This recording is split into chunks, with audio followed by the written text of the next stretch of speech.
What's up, guys? Welcome back to the Lighting the Lamp podcast, and I am here with nobody. Yes, today it is just me, myself, and I. Going to be doing a bit of a solo podcast. The other LTL boys are out and about and busy and doing some other stuff today. But I wanted to get this episode out today because it's really only going to be relevant today. So this episode we're going to be talking, or I'm going to be talking, I should say, about the play-in series and about, or not the play-in series, the exhibition games, and just kind of some general things I noticed about the exhibition games and anything that might impact the round robin / play-in series / playoffs in general. So we'll go through them in chronological order. So we'll start with the first game, which was Flyers-Penguins. The Flyers getting a 3-2 overtime win. And before I get into the games themselves, I'm going to be honest with you guys here. I watched almost all of them. Not all of them, unfortunately. I wasn't able to catch every single one, but I watched almost all of them. And the ones I wasn't able to watch live, obviously I watched the highlights and checked out the stats and stuff. To me, the wins and losses in these exhibition games are kind of irrelevant. They don't really matter at all. What I tried to take away from this was more how certain players looked, specifically how the goalies looked, because that's a big topic of interest for this upcoming playoffs. And just generally take some notes about things. I mean, the wins and losses wasn't a huge thing. Didn't really matter as much, obviously. And I'm going to repeat myself over and over again, but I am going to point out that I tend to think that these exhibition games benefited offensive teams more than defensive teams.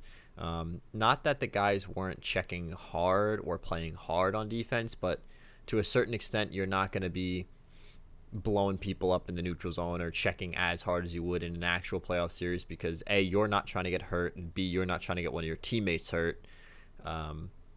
If you hit somebody the wrong way and start a fight or a scrum or anything like that. So most of these games, I would say, benefited the offensive teams more than the defensive teams.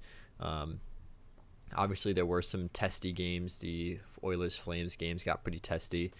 There was a fight in the Islander-Ranger game. But, yeah, so I just wanted to kind of get that out of the way. I didn't really pay attention so much to the wins and losses. And certain teams, I think these games mattered less to as far as how the team go. But we'll start with Flyers-Penguins. So like I said, Flyers getting a 3-2 overtime win. From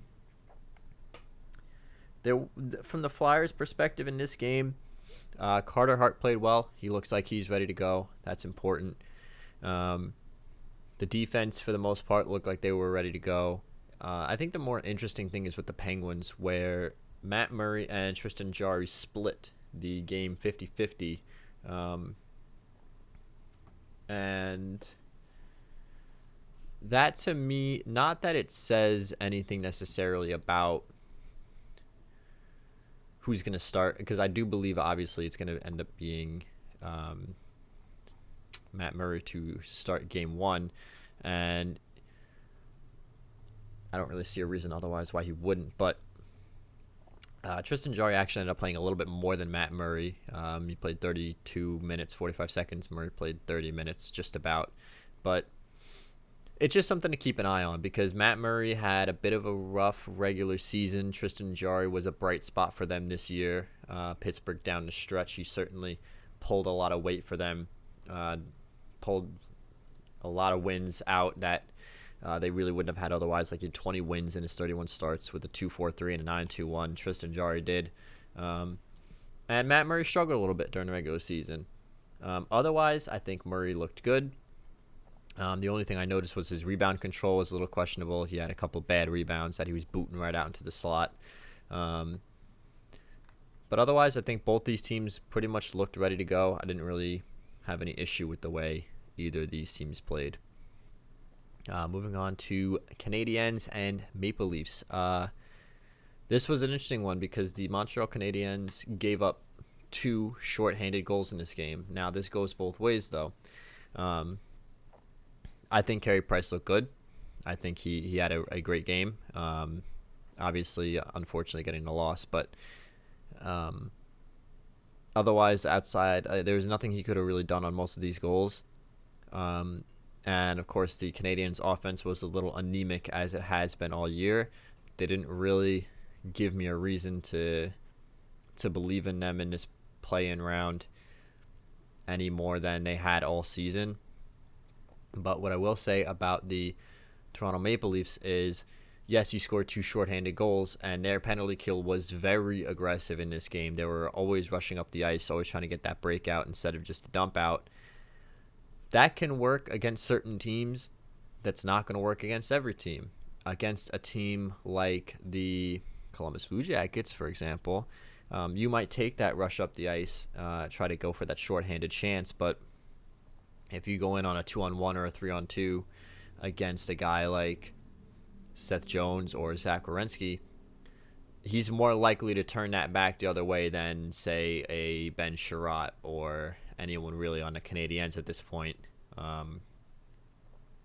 Obviously, that's not to say the Canadiens don't have decent defensemen. I think Victor Mete is a really nice young player for them. But my point is, if you're going up against a team whose defense is their focus, a.k.a. the Columbus Blue Jackets, a guy like Jones or Werenski is more likely to flip that odd man rush that you are trying to take into a 3-on-2 the other way or a 2-on-1 the other way. So it's just something to keep in mind. Something interesting to note here with how aggressive the Toronto Maple Leafs penalty kill was. Maybe that's just something they did during the game against the Habs because they know the Habs aren't the greatest team. Maybe they'll dial that aggression back a little bit against the Columbus Blue Jackets, but I tend to think that they'll be pretty aggressive on the penalty kill just because that's the nature of the way this team was built. It's all offense, so it's just something to keep in mind there. Otherwise, like I said, Price looked good, Anderson looked good. Pretty standard Maple Leafs Canadiens game here. Oilers Flames. Obviously, the Battle of Alberta gets pretty heated. These two teams do not like each other. The Oilers coming away with a 4-1 win over the Calgary Flames. Once again, the Flames offense a little bit too lackadaisical. I mean, they put up 37 shots, but I wouldn't really say too many of them were high danger shots. In fact, I wouldn't really say a lot of them were. And really the only thing to note is obviously that David Riddick starts in net for the Calgary Flames. I believe it was Mike Smith who started in net. I'm actually just taking a quick peek. Mike Smith and Mikko Koskinen split anyway. So was kind of not irrelevant who started, but it's a good thing to note who starts in net. And like I said, I believe, if my memory serves me correctly, that it was Mike Smith starting in net for the Oilers. Now, again, does that mean he's going to start game 1? Not necessarily. And actually, no, it was Mikko Koskinen who started in net for the Edmonton Oilers. So excuse me for that mistake. But again, does that mean... Oh, and Cam Talbot started for Edmonton? I'm just looking now. I thought David Riddick started. That's really weird. This was one of the games that I was not able to catch the whole thing live, unfortunately. But again, that does not mean necessarily that Talbot and Koskinen are going to start game 1. But it might give you a little bit of insight into what the coach are thinking. Well, hey, let's give the backup a shot in starting, and let's see how he does. Other than that, I mean, it was a pretty typical Edmonton Oilers not dominated, but Connor McDavid did what he had to do. He had some nice plays in that game. The Flames offense, again, needed to penetrate the interior a little bit more, and they did not get that done, so we'll see what that means for them. Lightning Panthers, this one was very interesting because the Panthers did not look good all game. And again, this is not me coming out here and saying this as a hopeful Islanders fan who's hoping to see his team beat the Panthers. I don't really know why they did this, but I noticed all game their defensive structure was very lackadaisical. They just weren't paying attention to assignments. And specifically, one thing that they tended to do was in the defensive zone, they were collapsing to the net a little bit. And the Lightning points were wide open. And I don't know if that's Joel Quenneville's attempt to maybe help out Sergei Bobrovsky if he feels like Bobrovsky's been struggling this year. Maybe try to clog the lanes a little bit more, prevent those interior passes, maybe get a few shot blocks, but it didn't work. I mean, Luke Shen was left wide open at one point, and he just ripped one. And this game is not on Bobrovsky. I think he didn't play great, but he played more or less to the level that we'd seen him playing all year, which is kind of just which is obviously is not good enough for Sergei Bobrovsky. I do really think that he could and is one of the best goaltenders in the National Hockey League. The problem is I don't really know what the Panthers' defensive structure is. It didn't look good. I mean, a couple of times they just completely forgot about Braden Point. He beat them wide for the second goal on a rush, and I mean, you can't be leaving guys with speed like that just wide open down the rush because you're not doing your goaltender any favor, especially when, let's be honest here, Bobrovsky might be. Sorry about that. Bobrovsky might be struggling for confidence a little bit. I mean, you need to help your goaltender out when he's not on his game, and like I said, I think pound for pound, Sergei Bobrovsky is one of the best goaltenders in the NHL. I mean, a 2-time Vezina winner. But he only just looked okay in the exhibition game. He's only just looked okay all year, and the Panthers' defense looked horrendous. And granted, you're playing the Lightning, you're playing one of the best teams in the NHL, but a lot of these goals didn't come down to anything special the Lightning did. It was more stuff that the Panthers didn't do. And the offense just kind of didn't really get a rhythm. I mean, I know that the Panthers have a really good offense featuring Alexander Barkov, Jonathan Huberdeau, Evgeny Dadonov, Mike Hoffman. The offense just kind of looked a little bit out of sync. Barkov looked as good as he's been. I don't think there'll be any issue with him. Huberdeau looked pretty good, but they just didn't seem to click. They didn't really get that, those nice passes that they're really known for, those pretty passing plays. They really weren't getting those through. Overall, just not a good game for the Panthers. They looked flat. The defense looked awful, and the offense just wasn't clicking. That being said, obviously I don't think that it's going to be a walk and a shoe-in for the Islanders. I mean, if Bobrovsky turns it on and flips that switch, easily a top 3 goalie in the NHL. So from the Lightning point of view, Vasilevsky looked pretty good. He looked in control. Didn't really look panicky. They had a couple breakaways and odd man rushes, and he looked as good as he's ever been. He looked like the Vezina type goalie that we know him to be. So overall, good game for the Tampa Bay Lightning. They didn't have Victor Hedman and didn't have Steven Stamkos, and they still looked really good. So we'll see what happens with them. Avalanche Wild, this was an interesting one because Alexander Stalock starts the game for the Minnesota Wild in net.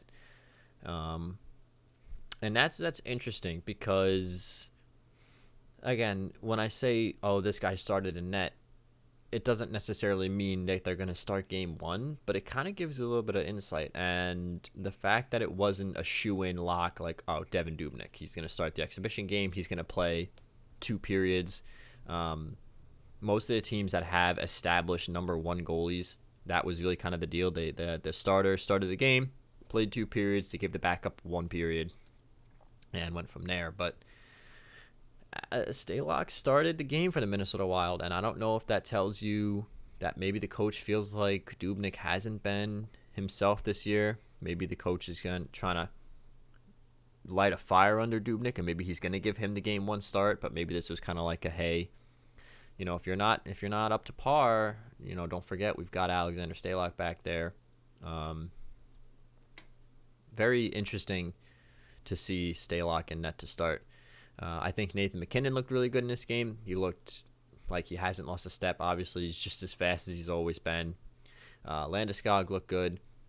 The Wild, they kind of look like the Minnesota Wild. I mean, granted, again, they're playing one of the best teams in the NHL, but Eric Stahl, he got on the board, but his goal was pretty lucky. It was just a fluke bounce. They didn't really do anything to change my tune about them in this exhibition game. And again, it is just 1 game, but I think really the most intriguing thing that came out of this game was the fact that it might be Stalock in game one. And I don't follow the Wild or any of the Wild's media personnel on Twitter or anything like that, so perhaps they've already announced their starter. But it's just interesting to see. We don't know. I mean, for the longest time, if I had told you anybody whose name wasn't Devin Dubnyk is going to start in net in a playoff game for the Minnesota Wild, you would have told me that I'm crazy. But it was not Devin Dubnyk in net. So up next we have the Hurricanes and Capitals. Capitals coming over the 3-2 win. Thought the Hurricanes looked all right. Peter Mrazek looked like Peter Mrazek, and that's just to kind of say he's an average goalie. Of course, the Capitals winning this one by a score of 3-2. The biggest thing that came out of this game for me was the fact that the Capitals are not going to have access to Ilya Samsonov. He is not in the bubble with the team, so it is coming down to Braden Holtby. And normally that really wouldn't be a bad thing. If I had told you that 2 or 3 years ago, you'd be like, yeah, well, no duh. I mean, he's Braden Holtby, Stanley Cup champion Braden Holtby. But these last couple seasons, he has not been the Braden Holtby we know him to be. And Samsonov played some big games for the Capitals this year, played some big divisional games for them.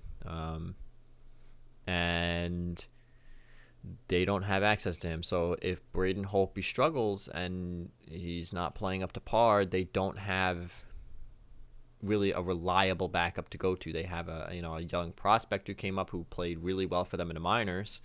He's got good stats from the AHL, but they don't have Samsonov, who looks to be the heir apparent to the Capitals net. And there's been a lot of talk this year about Braden Holtby not being a Washington Capital next year. Could Samsonov's injury, and it's not, he didn't stay home because he was sick or anything, he stayed home because he had a nagging injury from before the break that never cleared up. Could this mean that Braden Holtby sticks around in Washington? I think if they win a Stanley Cup, you don't really have a choice. If the Caps win the Cup this year, I think you'd be foolish to let him walk. So this could be perhaps a prove-it playoff series for Braden Holtby to fight for his Capital contract. Otherwise, he might be walking this offseason. Other than that, I mean, the Hurricanes, they're missing a couple key defensemen. Obviously, the strength of their team comes from their back end. Although they have a really nice forward core, too. I'm not going to lie. Their top six is pretty nice. But like Steve and I talked about at length, I don't really trust the goaltending of the Carolina Hurricanes. Peter Mrazek played okay. He didn't really do anything to prove me right and say that he's awful. He didn't really do anything to prove me wrong and say he's great. He just kind of looked okay. Next, we have the Chicago Blackhawks taking a 4-0 win over the St. Louis Blues. Now, again, this is really the first, I think, prime example of a game where a large strength of this St. Louis Blues team comes from their defense. Pietrangelo, Bouwmeester before his incident, Colton Parayko, Robert Thomas. Like a large part of the strength of the St. Louis Blues team comes from their back end. Their offense really is not overwhelming. It's good. You've got guys like obviously Vladimir Tarasenko, Ryan O'Reilly, but you're not seeing an overwhelming forward core. Now, did I think that the Blackhawks really did anything spectacular? I mean, they got some nice contributions here in this game from Kubalik. Corey Crawford looked healthy, which is important for them because if he's not healthy, their option in net is Malcolm Subban since they traded away Robin Lehner. And that, I'd not really want to go to Malcolm Subban if I don't have to. Not that there's anything wrong with that, but if you could get a healthy Corey Crawford with the playoff experience, I think that's going to be ultimately better than Malcolm Subban with no playoff experience. That being said, am I really concerned that St. Louis didn't score a goal in this game? Not really. Am I concerned that they let up 4 goals to the Blackhawks? Not really. Again, like I said, the defenses, yes, they were playing and yes, they were checking, but they weren't like destroying people or like rubbing people out on the boards as hard as they would during the playoffs. But I was talking to Steve actually about this, Steve and Tim, and I said that it's something to note that the St. Louis Blues are not coming into this playoffs red hot. And I think that was a large part of the reason for their success last year, where you could argue there were a couple of teams that maybe had better rosters than them. I think the Dallas Stars had a better roster than them. I think the Bruins were probably a better team than them, but they came in white hot last year because they basically had to run the table. And this year they're coming in as cold as everyone else. Everyone's coming in on the same heat level. Nobody's coming in on a slump. Nobody's coming in on a heater. And I think that's a really interesting factor for this playoffs, is that everyone's coming in at the same level, more or less. So it's very interesting to see. So keep an eye on those St. Louis Blues. Again, I don't really think there's going to be much of an issue. I think they could still compete for a Stanley Cup. I have them, in my mind, as a Stanley Cup contender. They are a bona fide Stanley Cup contender. This game, to me, maybe just showed that there's a little bit of rust on the defense they need to shake off. And I think the important part for the Blackhawks is that Corey Crawford looked healthy. I mean, of course, he's not the Corey Crawford he used to be, but he looked like he could at least move and keep pace. So I think that's important for them. Up next, we have the Islanders and the Rangers. The Islanders taking a 2-1 win over the New York Rangers. It was a very New York Islanders kind of game, and by that I mean very defensive. The Islanders gave up a decent amount of shots, but they didn't give up a lot of shots from high danger areas. I think the biggest takeaways from this game, Varlamov looked very good in net. I think he's pretty much locked himself in to be the starter in game one. The Islanders' power play is still awful. still don't have anybody on that wing to shoot it. They still haven't really worked out all the kinks there. The return of Adam Pelech really showed you just how much he means to this defense. He really, if you watch that game, he played a huge role for us, and the Islanders were one of the best teams in the NHL before he went down with an injury. After his injury, they were below 500. So if that doesn't tell you how much he means to this team, I don't know what does. Andy Green and Noah Dobson as a pair, I really actually like that. I think Andy Green settled Noah Dobson's nerves in. He didn't look as jittery. He didn't look like he wanted to get rid of the puck as soon as it was on stick, which were some things that plagued him during the regular season, where as soon as he got on his stick, he wanted it off. Like, he didn't want to carry it. He was like terrified to make a turnover. I think having Andy Green with him settled him in a little bit. He made some nice plays. Boychuk, Leddy as a pair kind of didn't really inspire me all that much. I really didn't think they played great. Kind of worries me a little bit, but the Islanders have a lot of questions on defense as far as who's going to start, because there's a couple of defensemen that are going to have to sit. And it would not surprise me if the first game does not go the way that Barry Trotz wants. Even in a win, we might see some line shuffling on D. From the Rangers' perspective, Igor Shesterkin looked great. He looked very much in control, very relaxed, very calm. The only goal he gave up to Anthony Beauvillier was not his fault.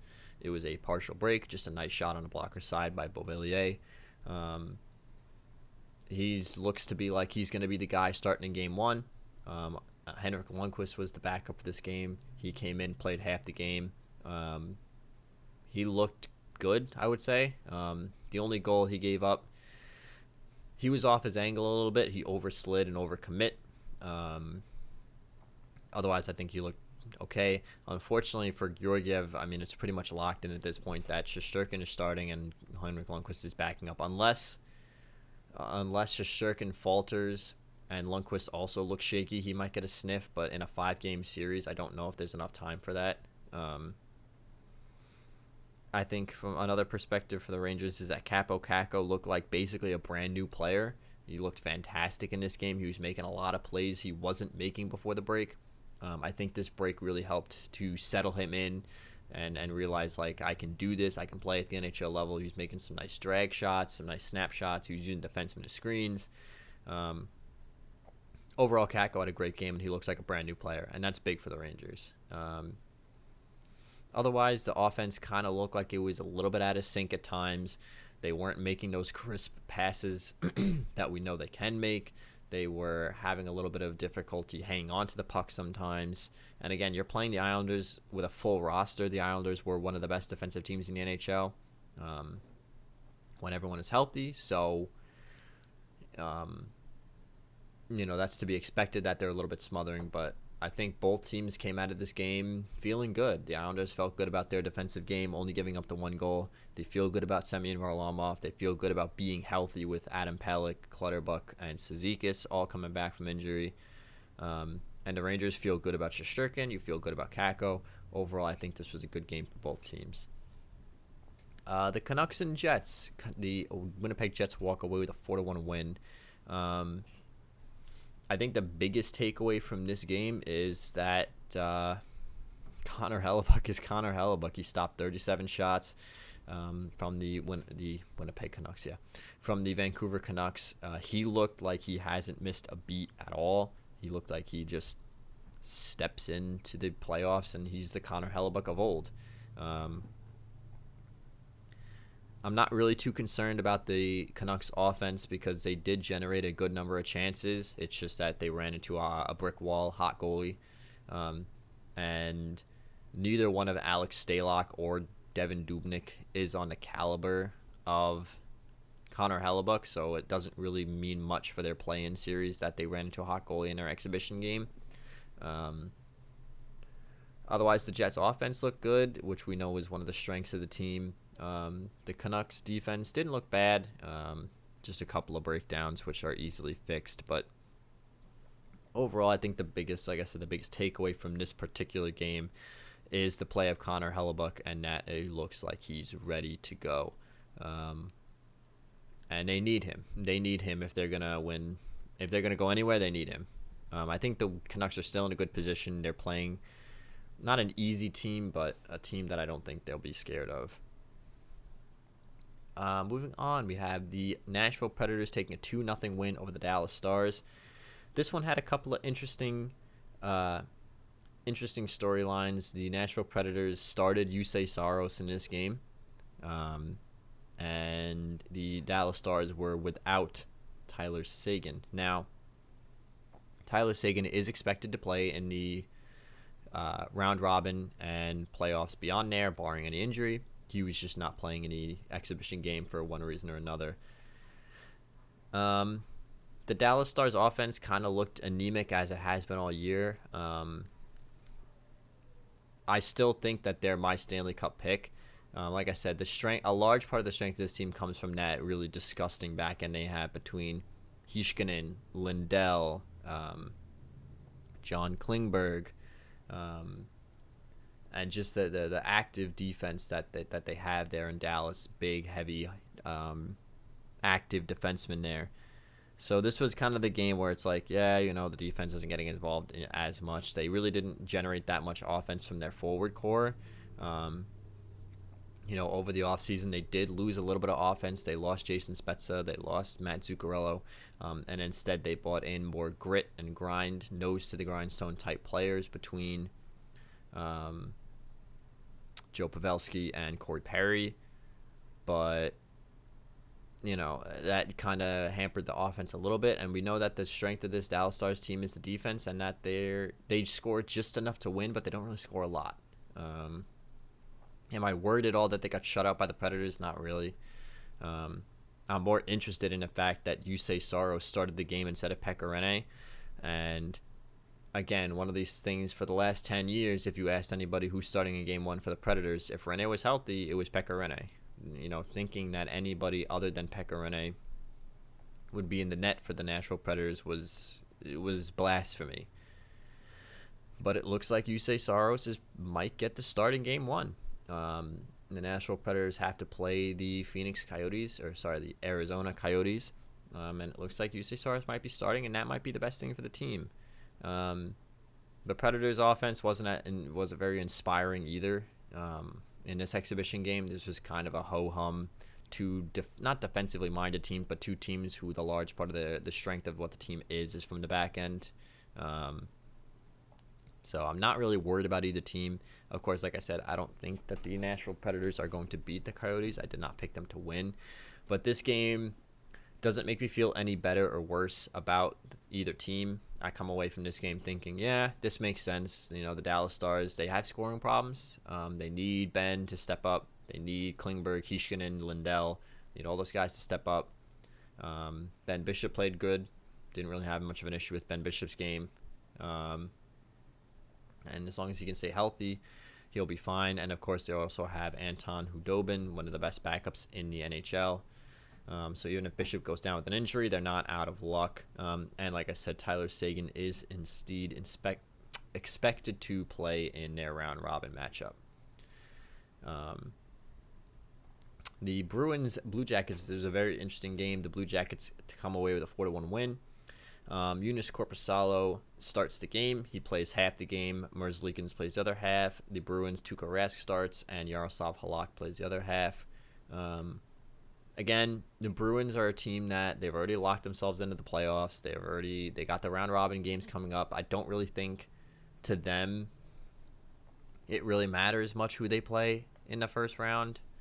They don't really, being a 1-4 seed in the Eastern Conference, Steve and I talked about this at length.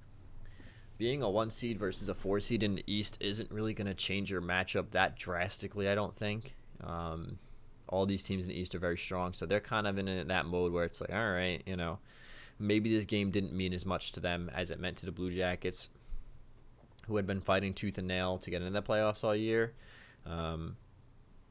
But yeah, Eunice Korpisalo starts. He played solid. Merzlikins also played solid for them. Merzlikins gave up the only goal of the game for the Boston Bruins.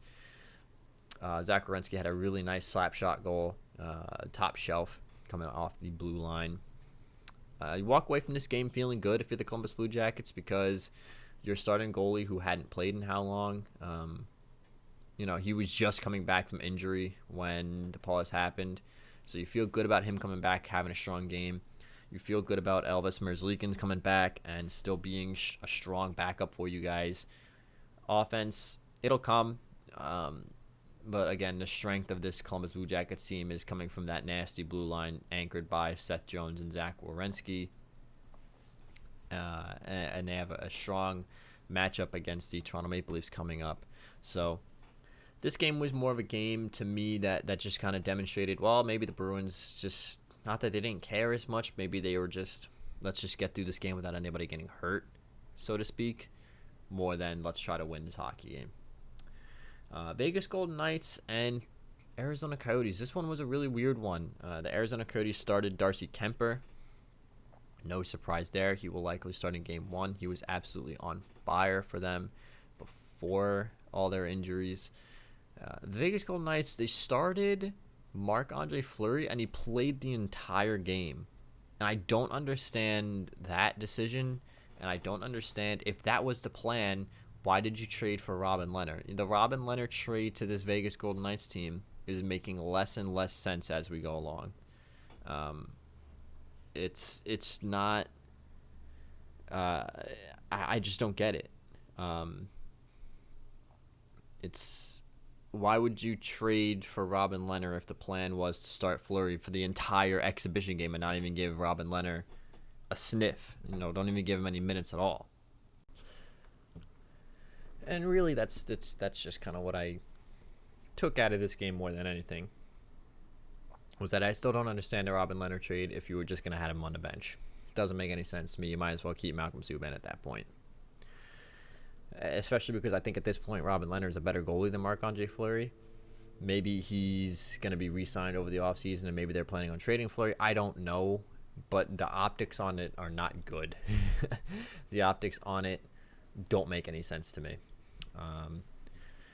So that's all the games that happened. And like I said, if you're a fan of a team that maybe had a bad game, kind of take it. Don't take the loss so much into account as how the team looked. Certain teams look better in losses than some of the teams did in wins.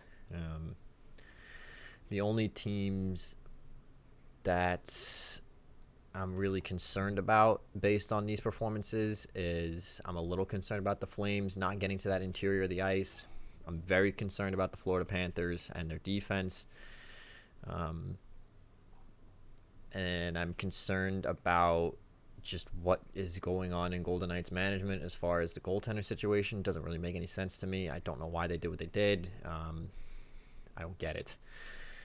But these games didn't really change my opinion on a lot of teams that much. I feel a little bit better about the Rangers than I did.